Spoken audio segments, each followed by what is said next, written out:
Hello everyone, welcome back to my channel. I hope you all are doing well. Do you know what we call those words which sounds same but have different meaning along with different spellings as well? क्या बोलते हैं हम उन words को? आज की class में हम वही सीखेंगे बिकॉज बहुत सारे लोग हैं जिनको सेम साउंड्स वाले वर्ड्स में बहुत ही ज़्यादा प्रॉब्लम आती है to form sentences and to use them even in a sentence. तो मैंने कुछ वर्ड्स अपने बोर्ड में लिखे हैं, पहले हम उनको पढ़ते हैं फिर मैं आपको बताऊंगी कि उन्हें हम बोलते क्या है। First I have BIRTH birth. Next I have BERTH birth. दोनों का साउंड सेम है, BIRTH को भी हम बर्थ कहते हैं, BERTH को भी हम बर्थ ही कहते हैं। Next I have pray, PRAY pray. Next PREY prey, AY भी प्रे है, EY भी प्रे है। Later I have STORY story, STORY story.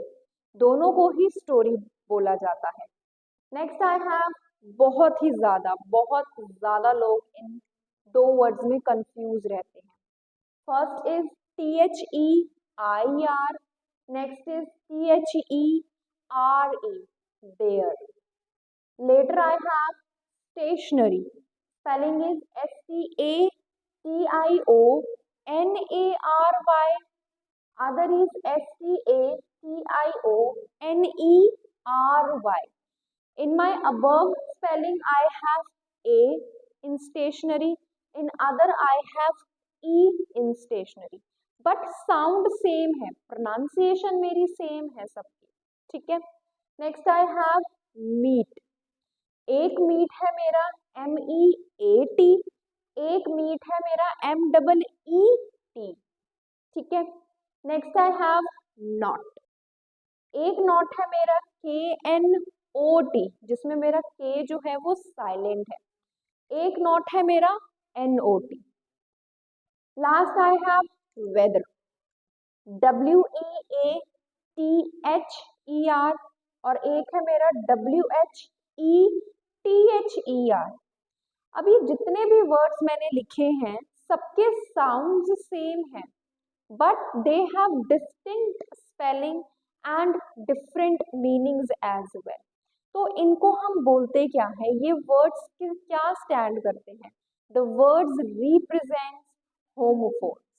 Yes, आज की क्लास में आपको होमोफोन्स सिखाऊंगी कि वो होते क्या है। सबसे पहले हम बात करते हैं BIRTH बर्थ। BIRTH बर्थ का क्या मतलब होता है? BIRTH बर्थ का मतलब होता है जन्म, लाइक बॉर्न, ठीक है। मैं बोल सकती हूँ दैट बर्थ, किसी का जब जन्म होता है उसको हम बर्थ बोलते हैं, right. Next I have birth, अब ये भी साउंड बर्थ का ही है बट स्पेलिंग अलग है, तो ऑब्वियस सी बात है मीनिंग भी अलग ही होगा। BERTH बर्थ, इसका क्या मतलब होता है? इसका मतलब होता है रेलगाड़ी में सोने का स्थान। मतलब जब भी हम ट्रेन से सफर करते हैं और वो सफर, वो जो हमारा डिस्टेंस है, अगर वो ज्यादा लंबा हो तो हम अपनी बर्थ रिजर्व्ड करवाते हैं, जिसे हम कहते हैं सीट। सीट हम अपनी रिजर्व्ड करवाते हैं ताकि हम आराम से बैठ के, लेट के अपना डिस्टेंस कवर कर सकें।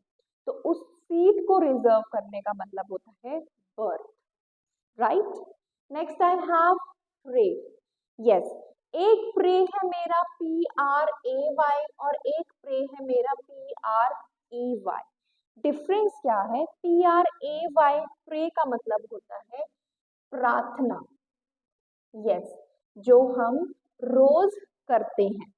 कुछ लोग सुबह करते हैं, कुछ लोग शाम को करते हैं, इवन कुछ लोग रात को भी करते हैं, डिपेंड करता है लोगों के ऊपर कि वो कब फ्री हैं, वो तब प्रे करते हैं, ठीक है।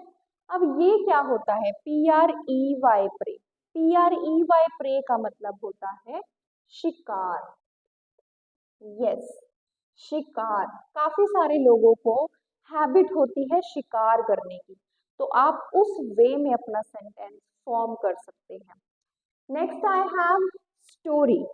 एक वर्ड है मेरा STOREY और नीचे वाले वर्ड में मेरा ई गायब है, ई मेरा मिसिंग है, बट इसको भी हम स्टोरी ही कहते हैं। EY वाला स्टोरी होता है हमारा मंजिल।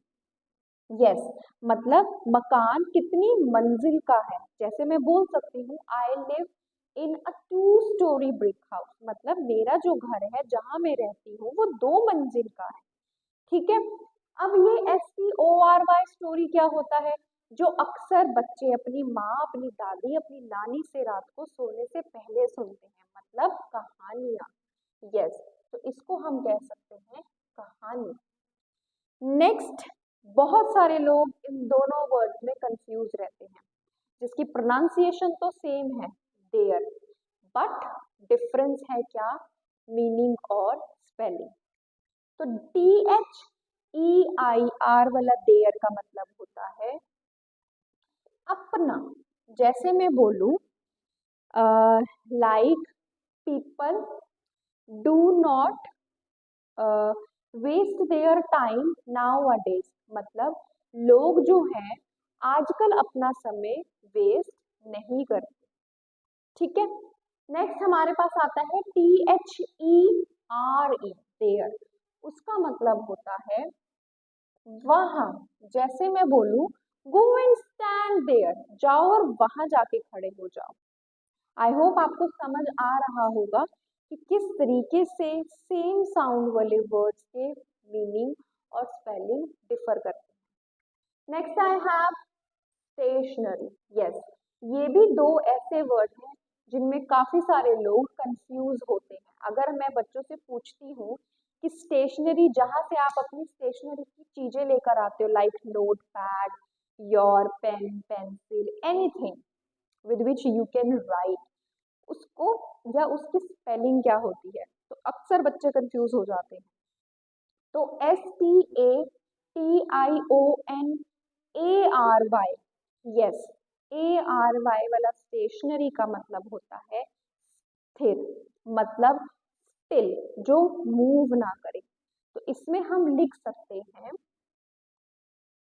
स्थिर, मतलब जिनको स्थिर का मतलब नहीं समझ में आए वो इंग्लिश की हेल्प ले सकते हैं, उसे हम कहते हैं still. Next I have stationery, जिसमें ई आता है, तो उसको हम कहते हैं लेखन समान, या इसको आप लिखने का समान भी बोल सकते हैं। ठीक है। नेक्स्ट आता है मीट, जिसमें एक स्पेलिंग है मेरी MEAT और एक स्पेलिंग है मेरी MEET। अब MEAT मीट जो है उसका मतलब होता है मांस, यस, नॉन वेज। और एक मीट है मेरा MEET मीट, इसका मतलब होता है मिलना। Next I have not. Yes, not. एक नॉट है मेरा KNOT नॉट, इसका मतलब होता है गांठ। यस, इसको हम कहते हैं गांठ। और एक है मेरा नॉट, मतलब NOT, विच स्टैंड फॉर नहीं। ठीक है। Last I have weather. Weather, WEATHER, weather, इसका मतलब तो हम सबको पता है, इसका मतलब होता है मौसम। पर WHETHER वेदर का मतलब क्या होता है, इसका मतलब होता है चाहे। Yes, weather you come or not, I will to go, तुम्हें आना है चाहे नहीं आना है, मैं तो जाऊं। आई होप आपको आज की वीडियो होमोफोन बेस्ड अच्छी लगी होगी। Do subscribe, share and like my videos, follow for more. Bye bye.